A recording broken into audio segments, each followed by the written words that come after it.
सुबह के करीब 10 बजे थे। दिल्ली के द्वारका सेक्टर 13 की बहुमंजिला इमारत शब्द अपार्टमेंट रोजाना की तरह जग चुकी थी। लोग अपने काम में व्यस्त थे। कोई ऑफिस की तैयारी कर रहा था, कोई सुबह की शहर कर घर पर आकर आराम कर रहा था।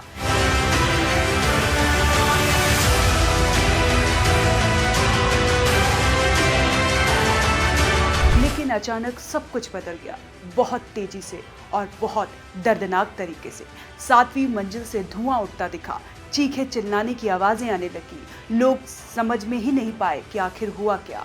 लेकिन जब देखा कि एक ही फ्लैट की बालकनी से धुएं के साथ 3 लोग जान बचाने की कोशिश कर रहे हैं, तब तक बहुत देर हो चुकी थी। आग ने सिर्फ दीवारों को नहीं, 3 जिंदगी को भी निगल लिया था। लेकिन जब देखा कि एक ही फ्लैट की बालकनी से धुएं के साथ 3 लोग जान बचाने की कोशिश कर रहे हैं, तब तक बहुत देर हो चुकी थी। आग ने सिर्फ दीवारों को नहीं, 3 जिंदगी को भी निगल लिया। यश यादव, एक पिता, उम्र महज 35 साल और उसके साथ उनके 2 मासूम बच्चे, एक बेटा एक बेटी, उम्र महज 10 साल। आग ने चारों तरफ से इन्हें घेर लिया था। दम घुटने लगा था, कमरे की हवा में जहर घुल चुका था। शायद उन मासूम आंखों ने सोचा होगा कि बालकनी से कूदकर कोई चमत्कार हो जाए, जिंदगी बच जाए। ये वो फैसला था जो किसी को जिंदा रहने के लिए लेना पड़ा, लेकिन अंजाम मौत निकला। 3 को तुरंत अस्पताल ले जाया गया, 2 को आकाश अस्पताल, 1 को इंदिरा गांधी अस्पताल, लेकिन डॉक्टरों ने साफ कह दिया कोई नहीं बच पाया।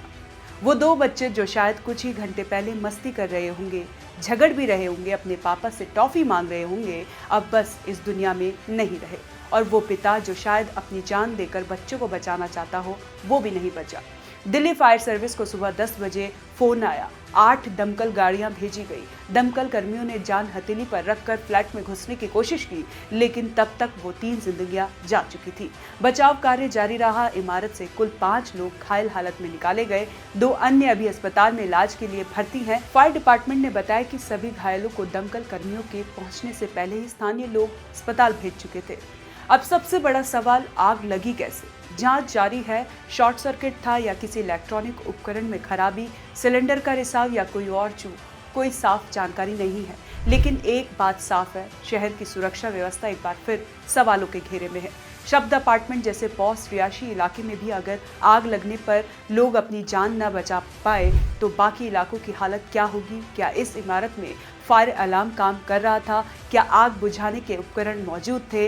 हर साल गर्मियों में दिल्ली जलती है, लेकिन सबसे खतरनाक होता है इमारतों के भीतर की वो आग जो एक परिवार को खत्म कर देती है।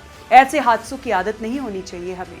ये सिर्फ एक खबर नहीं है, ये उन मासूम जिंदगियों की चीख है जो कभी किसी और के कानों तक ना पहुंचे। इसीलिए जिम्मेदारियों को निभाना जरूरी है। ये आग सिर्फ 7वीं मंजिल पर नहीं लगी, ये आग लगी है हर उस इंसान के दिल में जो उस पिता की मजबूरी समझ सकता है, जो उन बच्चों के डर को महसूस कर सकता है, जो सोच सकता है कि अगर थोड़ी सी तैयारी होती, थोड़ी सी सावधानी होती, तो शायद आज 3 जिंदगियां हमारे बीच होती।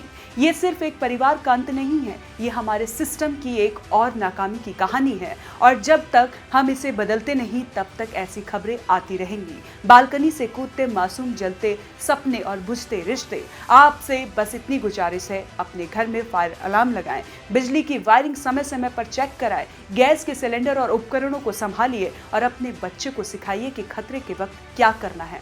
हो सकता है अगली बार आपके पास इतना वक्त ना हो, हम फिर मिलेंगे, लेकिन उम्मीद है ऐसी किसी खबर के साथ नहीं। आप देखते रहें ONOG न्यूज़।